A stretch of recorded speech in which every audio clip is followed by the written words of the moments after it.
I'm Susan Howard, and this is our interview for Community Conversations. And today we're interviewing our Artist of the Month, Paige Carpenter.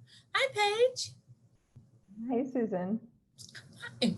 So, well, I've already introduced you. So what kind of art do you create? I work in oils and sometimes watercolors, and I create mostly fantasy art, fantasy illustrations. Okay. Right now, I'm in the middle of a series based on the signs of the zodiac. Ooh, do you have Scorpio done? Yes, I do. Actually, our former librarian, Genova, posed for Scorpio. Oh, that's going to be neat. Okay, so we'll include some pictures with the video, with the interview. And what role does the artist have in society today? I think that the job of an artist is to show truth, to sort of take the human experience like love or fear, personal lens, and then create something that everyone can sort of recognize. So it's unique to that artist, but everyone recognizes, everyone's felt love, or everyone has felt fear, or everyone has been in awe of a beautiful sunset. Mm-hmm. So I think the artist's job is to sort of take these universal human experiences and give them new life, give them to people in a way that maybe they haven't seen before, or a way that's new to them, sort of to help people see things that maybe have always been all around them, but they haven't really thought about.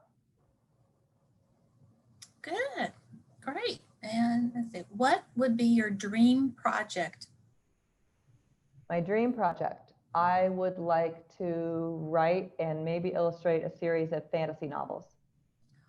Oh, that would be fun.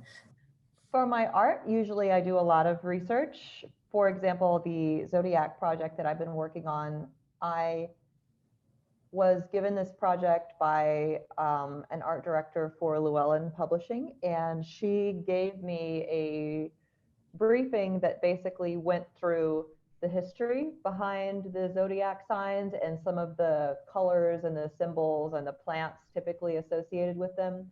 And I also did some research about the really old mythology. Some of the signs have their basis in Egyptian or Babylonian myth. So I wanted to, even if I couldn't work that into the image, I wanted to be aware of it.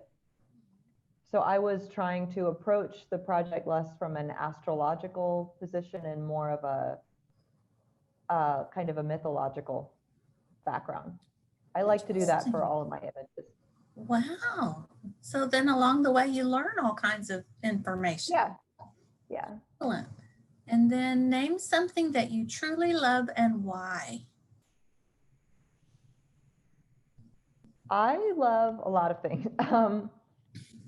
I think what I love about art is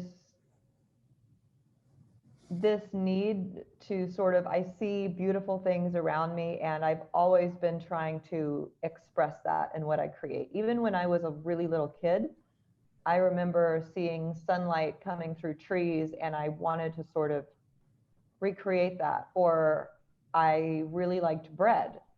When I was a 3-year-old, I wrote and illustrated my first book called Bread is Good. Ooh. And my mother had to help me with the writing, but I narrated everything, and then I drew the pictures about how wonderful bread was. So. Oh, it would be fun to see that. Yeah. Did Mom say that? Mom, I think, has it somewhere. Yeah. She has a lot of my early art attempts. Because my son is 32 now, and I have stuff that he made way back when. So let's keep stuff that's important like that. Okay. Was there anything else you wanted to share with us? Thank you for the opportunity to do this interview with you. Did you have any other questions for me? Well, we could talk about any projects you have coming up for the library. if you wanted, or any projects you have coming up with your art. For the library, this fall I'm creating 2 video series it's technically for kids, but I've tried to make it appealing to any age group. I have one series called Art Flow that is basically just, I demonstrate a project, usually it's a watercolor, and I sort of provide narration of how I got my inspiration for the project, how you can get inspiration for projects, what materials I'm using, with a couple of tips here and there. Art Flow is meant to be less of a step-by-step art instructional video and more of a, here's some inspiration, here's how I make art, you could go out and do something similar. And then I'm also doing a series called The Art Historian, which is each month I look at a different period of art history or a different artist. In September, I looked at Art Nouveau and some of the artists who influenced that. And last month I did Audubon and his paintings of birds and some of his botanical illustrations. And this month, since it's November and the video is going to come out around Thanksgiving, I'm going to be doing something to do with food as art and the history of food. And it's going to be some kind of food related to Thanksgiving, maybe a pie or something like that.